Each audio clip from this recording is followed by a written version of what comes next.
Selamat siang Ibu dan teman-teman semua. Perkenalkan kami dari kelompok 5B yang beranggotakan saya, Angelina Tulus, Nura Khairunisa 87, Natalin Indira 110, Stephanie Latasha 113, Koryati Alaya 116, dan Raisa Hana dari 131. Dan pada kesempatan kali ini kami akan mereview paper yang berjudul Maize Dry Milling. Oke, untuk identitas papernya sendiri, paper itu berjudul Maize Dry Milling yang ditulis oleh Kede Rausch and S.R. Eskov yang terbit pada tahun 2016 dan diterbitkan oleh Encyclopedia of Food Grains second edition. Oke, yang pertama kita akan masuk ke learning objective atau tujuan dari analisis paper kali ini. Paper kali ini tuh nanti akan membahas tentang untuk memahami dasar-dasar proses penggilingan dari jagung kering dan mengetahui langkah-langkah khas apa aja yang untuk menghasilkan produk dan produk-produk sampingan dari jagung kering. Beberapa topik yang akan dibahas yaitu yang pertama, apa tujuannya kita memisahkan biji jagung menjadi germ, perikarp, dan juga endosperm. Lalu apa pentingnya penyesuaian kelembapan biji, dan apa pentingnya pemisahan lebih lanjut menggunakan sifat fisik, contohnya kayak ukuran partikel, densitas biji. Lalu nanti kita akan membahas tentang salah satu produk dari endosperm modern yang punya kurang dari 1% lemak, sehingga nanti umur simpannya lebih panjang, dan kita juga akan membahas tentang produk-produk utama dan produk-produk sampingan dari jagung kering ini.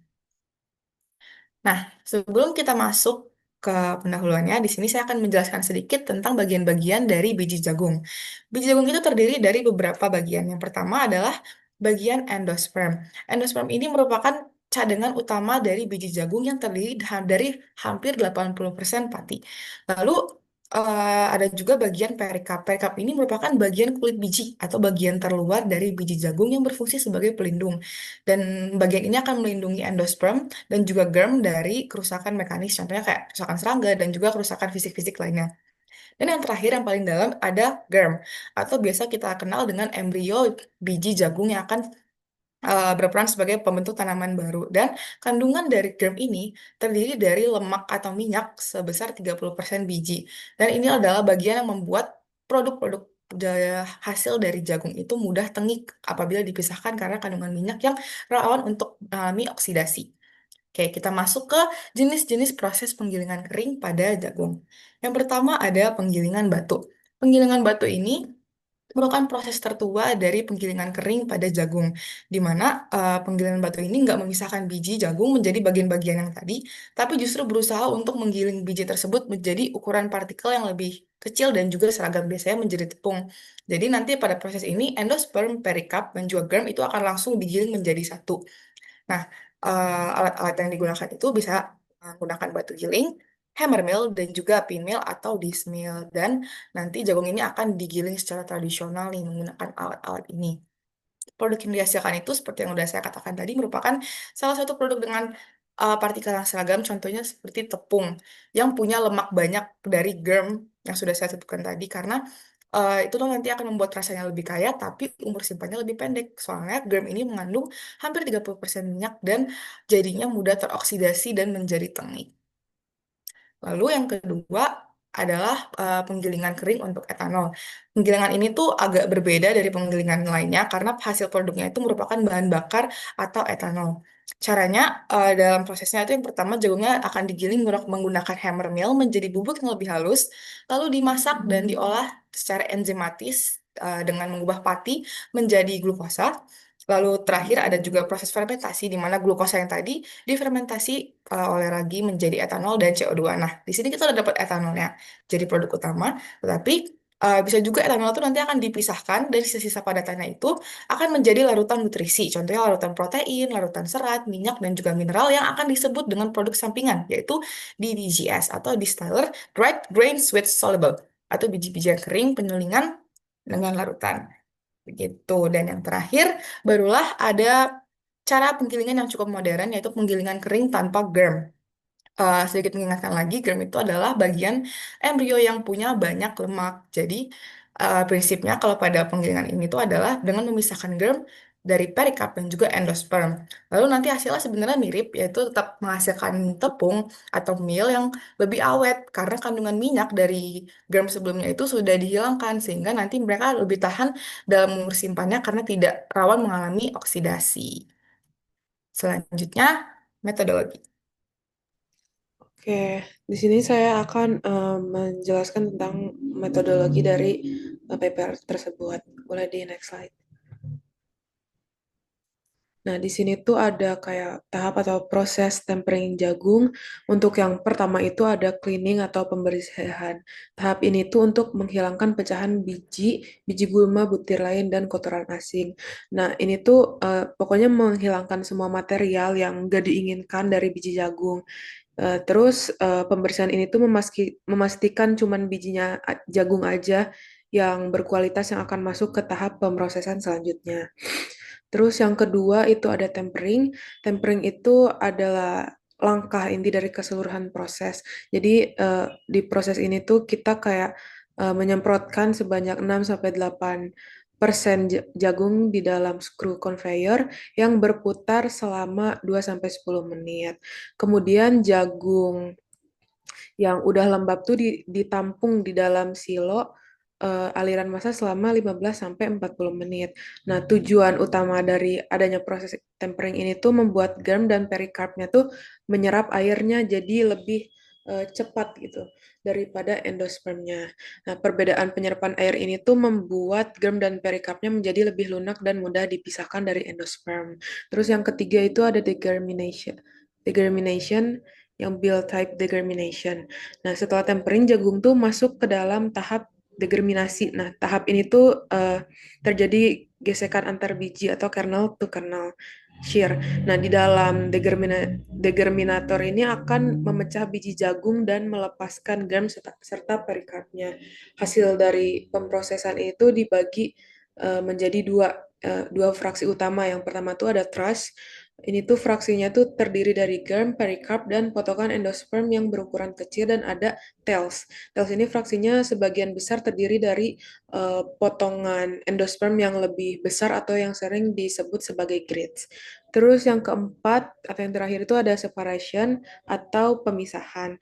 Nah, fraksi-fraksi yang udah dipecah tuh dipisahkan menjadi lebih lanjut gitu. Nah, pemisahan ini tuh dipisahkan berdasarkan beberapa sifat fisiknya. Ada kayak ukurannya dengan proses pengayakan, terus ada sifat aerodinamiknya dengan aspirasi, dan ada juga dengan densitas. Terus tahap ini juga menghasilkan produk akhirnya kayak berupa flaking grits, meal, tepung, germ, dan lain sebagainya. Mulai di next slide.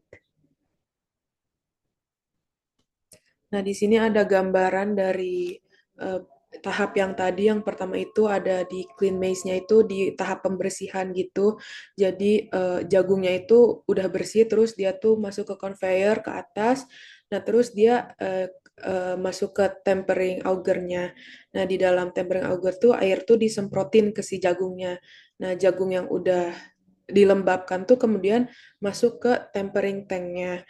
Yang mana untuk waktu yang optimal tuh biasanya tadi ada di 15 sampai 40 menit.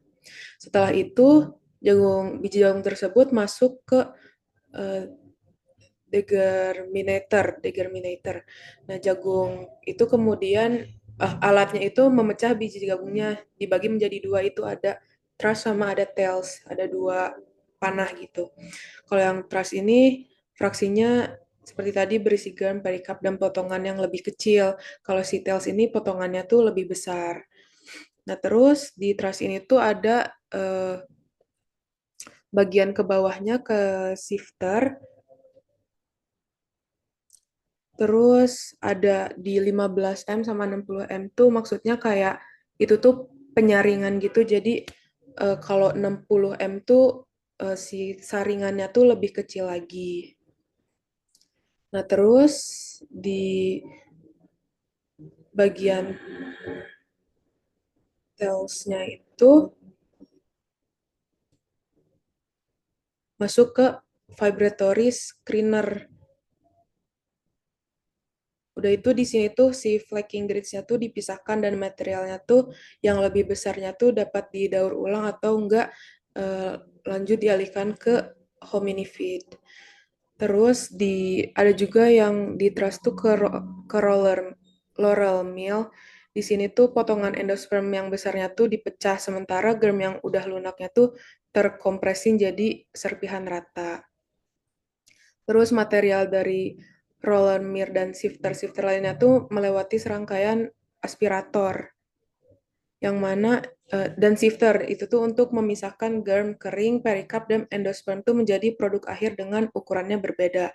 Nah, kalau yang untuk dryer itu digunakannya tuh untuk mengurangi kadar air si produknya tersebut. Dan di hasil akhirnya tuh di makin bawah tuh paling bawah tuh ada yang 200 M tuh mesh itu tuh pokoknya yang saringannya tuh paling kecil yang kayak partikelnya tuh paling halus itu ada fine floor, terus ada coarse flow, fine meal, regular grade, sampai yang paling atas tuh ada flaking grades. Boleh dilanjut. Nah, di sini tuh ada kayak proses penjelasan tentang shifternya tadi, yang mana cara kerjanya gitu loh. Jadi materialnya tuh masuk, yang disebut tailstock itu dimasukkannya tuh dari atas sana.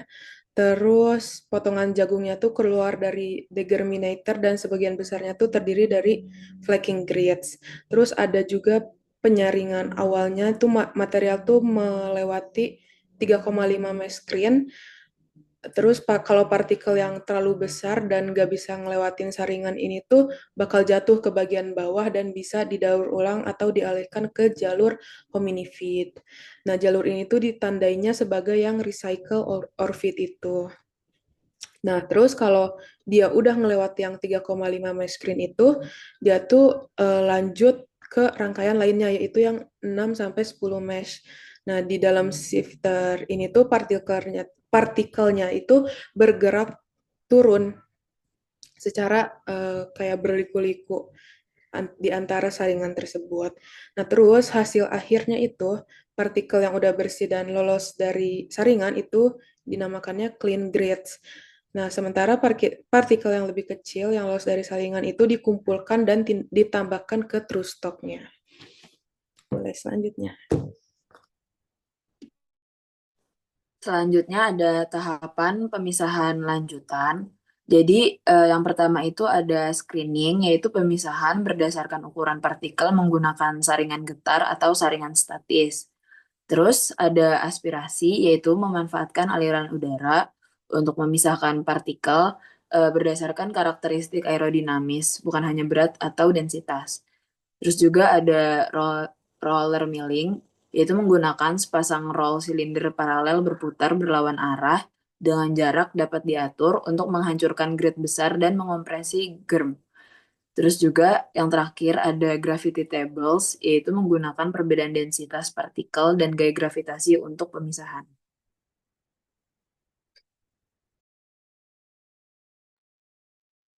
Baik, selanjutnya ada penggunaan degerminator. Dalam proses penggilingan jagung kering, degerminator adalah langkah kunci yang bertujuan untuk memisahkan germ dan perikarp dari endosperma jagung. Tujuan utamanya itu adalah untuk meningkatkan massa simpan produk endosperma dengan menghilangkan sekitar 75% minyak yang terkandung dalam biji jagung, yang jika dibiarkan itu bisa menyebabkan bau tengik karena oksidasi.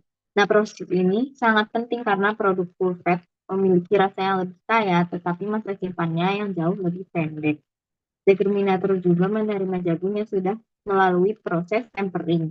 Dalam degerminator, biji jagung dipecah dan hasilnya berupa satu atau dua aliran yang mengandung campuran yang terpisah potongan perikarp dan potongan endosperma dengan berbagai ukuran. Selanjutnya itu ada jenis-jenis mesin pemisah, yaitu ada 4 tipe, ada build type, impact type, shear type, sama roller mill. Kalau build type itu prinsipnya adalah menggunakan oksigeser antar kernel yang membuat lembaga dan perikarp terlepas dari endosperma tanpa terlalu banyak merusak ukuran partikel. Kedua itu impact type atau tipe tumbukan seperti mesin entoletter, bekerja dengan cara si jagungnya itu dilemparin ke pindis berputar sehingga bijinya pecah akibat benturan keras. Terus yang ketiga itu ada shear type. Sistem ini memanfaatkan dua silinder berputar sehingga jagung mengalami kombinasi tumbukan dan geseran. Nah, yang terakhir ini ada jenis roller mills yang prinsipnya itu menjepit dan memecah biji jagung di antara dua roll baja yang berputar berlawanan arah. Nah, di sini itu ada contoh diagram dari tipe bell type degerminator. Kalau si bell type degerminator ini menggunakan prinsip kernel to kernel atau gesekan antara biji jagung. Nah, seperti di gambar itu ada gambar kayak kerucut di bagian dalamnya itu ada yang berputar dan dilapisi sama benjolan hemisferik yang fungsinya itu untuk membuat gesekan antar kernel. Nah, jagung temper yang masuk ke kerucut ini itu akan pecah pas kernelnya itu bergesekan. Misahin germ sama perikap dari endospermanya. Di situ sebagian besar material yang udah terpisah bakal ngelewatin saringan, terus keluar sebagai fraksi rose, itu yang ada di bawah. Terus fraksi tails-nya itu partikel besar yang tidak lolos saringan. Nah, habis itu di polishing area di sisi akhir kerucut itu digunakan untuk ngikis partikel kecil yang menempel pada grid besar. Boleh dilihat. Nah, selanjutnya di sini di figur 4 ada diagram of the entolator. Jadi, entolator ini jenis mesin degerminator impact yang digunakan untuk misahin bagian-bagian biji jagung kayak endosperm, perikarp, sama germ. Jadi entolator ini itu ada pelat berputar gitu di dalamnya untuk menghasilkan gaya impact pada biji jagung. Nah, setelah jagung tuh dimasukin, plat berputar itu mecahin biji lewat impact lewat tumbukan sehingga bagian endosperm, perikarp, dan germ itu dapat dipisahkan secara mekanis. Nah, shell ini cangkang luar dan bagian dalam biji jagung, endosperm, dan germ akan terpisah akibat benturan di dalam ruang mesin situ. Jadi cara kerjanya jagungnya itu dimasukin ke dalam mesin dari bagian atas, terus nanti jatuh ke plat berputar, rotating plate.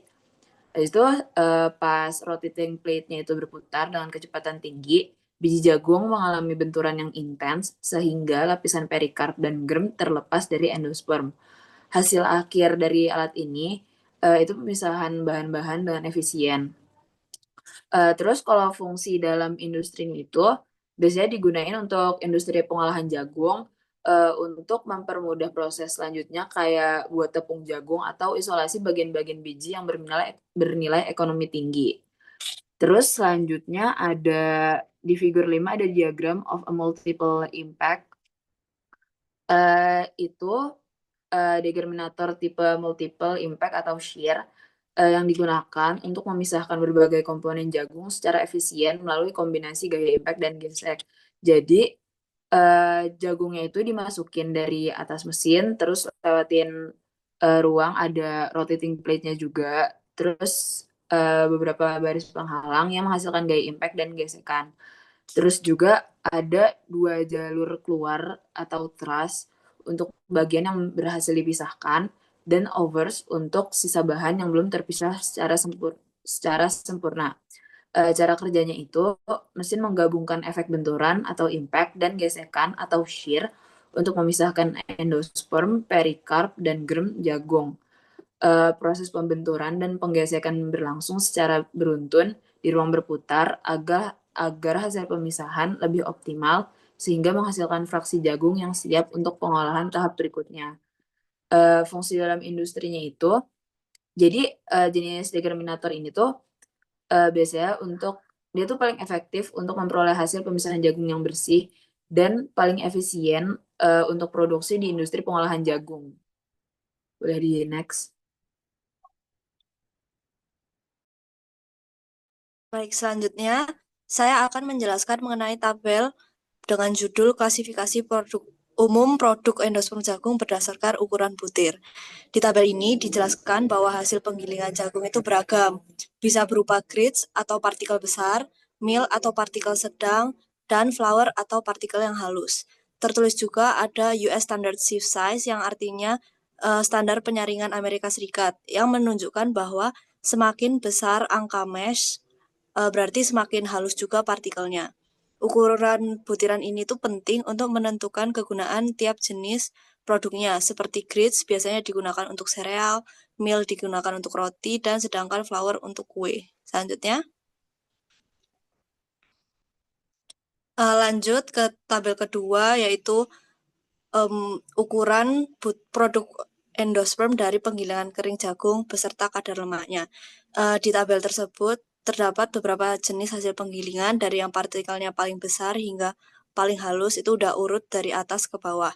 Nah, kesimpulan dari tabel ini adalah semakin halus partikelnya itu, maka kadar lemaknya itu akan semakin besar. Seperti yang bisa dilihat, flaking grits itu mengandung lemak 0,6%, sedangkan flour itu mengandung lemak 2%. Tapi untuk cones ini agak berbeda, karena walaupun cones ini partikelnya kecil, dia itu hanya mengandung kadar lemak 0,6%, yang sama dengan flaking grits. Hal ini dikarenakan cones itu lebih banyak mengandung pecahan dari endosperm dibandingkan dengan flour. Kalau flour itu lebih banyak mengandung germ dan perikarp, sehingga kandungan lemaknya itu lebih tinggi. Lanjut. Berikutnya, untuk tabel ketiga, itu judulnya Contoh rincian ukuran butiran dari dua produk flaking grits yang berbeda. Nah, di sini tuh dijelaskan bahwa walaupun udah sama-sama termasuk di klasifikasi yang flaking grits, ukurannya itu belum tentu sama. Terlihat dari penyaringan yang contohnya yang 5 mm ya. Pada produk 1, 20 sampai 55% produk itu tertahan di saringan yang 5 mm, sedangkan produk kedua itu hanya 28 hingga 32% yang tertahan di penyaringan 5 mm. Hal ini menunjukkan bahwa produk 1 itu partikelnya lebih besar dibandingkan produk 2.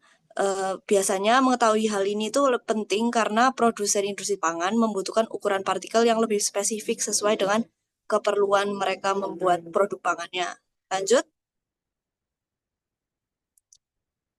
Terakhir, pada tabel keempat, ini judulnya hasil penggilingan kering 9 varietas jagung endosperm keras dan 2 jagung kuning menggunakan alat degerminator BL nomor 0. Nah, di tabel ini membuktikan bahwa perbedaan jenis jagung itu juga bisa mempengaruhi hasil penggilingan. Karena pada jagung endosperm keras itu hasilnya lebih banyak partikel besar atau grits, sedangkan pada jagung kuning hasilnya itu lebih banyak flour atau partikel halus. Nah, yang H1 sampai H9 itu adalah jagung endosperm keras, sedangkan Y1 dan Y2 adalah jagung kuning. Bisa dilihat total endospermnya yang H itu kebanyakan lebih besar dibanding yang Y. Jadi rata-ratanya itu 75 sampai 83% itu endosperm. Sedangkan kalau yang Y1, Y2 itu 58 sampai 77% saja yang endosperm. Nah, pada industri pangan biasanya lebih menguntungkan jika menghasilkan grits, karena kebanyakan grits itu diproses menjadi snack atau sereal. Selanjutnya. Baik, selanjutnya itu ada dampak kualitas dan karakteristik biji jagung dengan faktor yang mempengaruhi dry millingnya. Yang pertama, jadi ini tuh ada tiga faktor. Yang pertama itu ada stress cracks atau retakan pada biji. Nah, retakan itu biasanya muncul saat pengeringan terlalu cepat. Jadi permukaan bijinya tuh udah kering sementara bagian dalamnya tuh masih basah sehingga endospermnya tuh pecah. Dampaknya hasil grits berukuran besar menurun sedangkan tepung halusnya tuh meningkat. Jika retakannya terlalu banyak, kualitas produknya tuh ikut turun. Selain itu, ada suhu tinggi yang di atas 70 derajat Celcius bisa nyebabin pati tergelatinisasi, sehingga sifat tepung ikut berubah. Yang kedua, ada kerusakan oleh jamur dan serangga. Serangan jamur atau serangga dapat merusak bagian perikarp atau kulit luar bijinya. Akibatnya, penyerapan air saat tempering itu menjadi terganggu. Nah, lebih jauh lagi, jamur itu berpotensi menghasilkan mikotoksin yang berbahaya bagi kesehatan. Kerusakan ini juga bisa membuat hasil panen tuh berkurang karena banyak biji kecil yang rusak. Yang ketiga itu ada pengaruh lingkungan dan pasca panen. Kondisi lingkungan sangat menentukan komposisi biji. Misalnya cuaca panas dan kering itu cenderung meningkatkan kadar protein, sementara cuaca dingin itu menghasilkan biji dengan kandungan pati lebih tinggi. Perbedaan komposisi ini tuh akhirnya memengaruhi karakter endosperm dan hasil millingnya. Oke, next.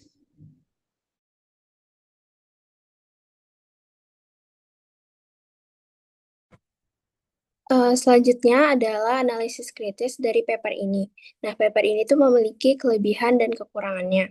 Untuk kelebihan, paper ini tuh memberikan gambaran lengkap dan rinci tentang proses degerminasi, tapering, serta pemisahan komponen jagung, endosperm, germ, dan perikarp.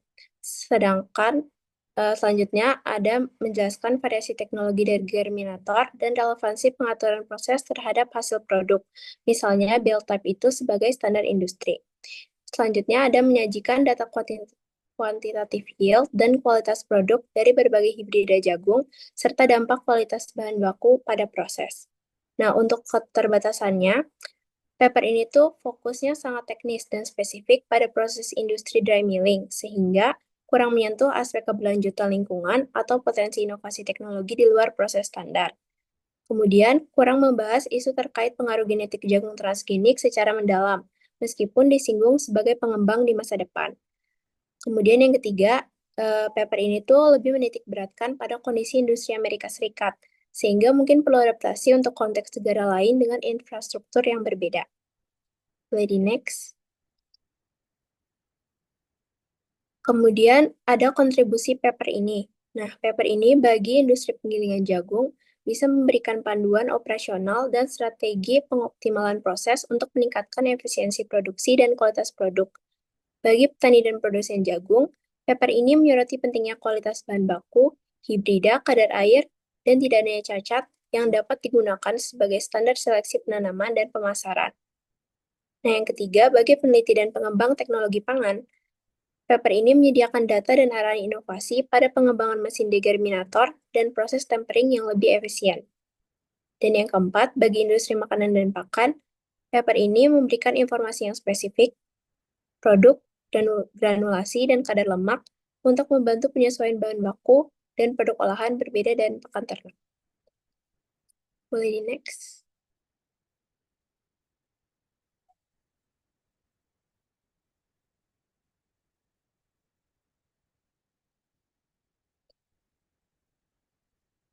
Untuk kesimpulannya, paper ini membahas proses penggilingan kering jagung yang meliputi tahap pembersihan, tempering, degerminasi, hingga pemisahan dan pengelolaan produk akhir seperti grits, meal, dan hominifeed, dengan fokus utama pada tempering dan teknologi degerminasi. Proses ini berperan penting dalam meningkatkan kualitas dan masa simpan produk akhir. Paper ini juga menyoroti variasi alat, pengaruh kualitas jagung, dan tren industri terutama di negara berkembang. Baik, mungkin gitu saja presentasi dari kelompok kami. Kurang lebihnya mohon maaf. Terima kasih. Dan Assalamualaikum warahmatullahi wabarakatuh.